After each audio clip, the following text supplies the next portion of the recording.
Hello and welcome back to my another tutorial. In this tutorial I'm going to share with you how to find out uptime in your Windows 11. So let's take a look how to do that.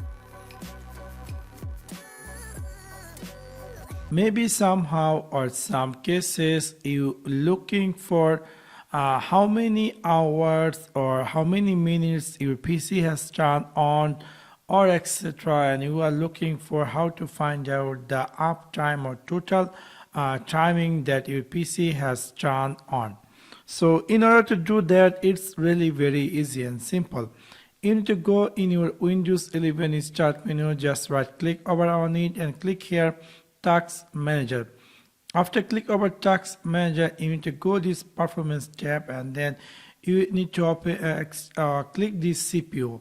Let me extend it and then we will see the larger screen, and here we can see something say uptime. That means I had turned on my desktop or laptop. It's around 14 minutes and you can see the time is go on. So within this simple way you can easily find out uptime in your Windows 11. So that's for now. Thanks for watching my video. See you next one. Peace.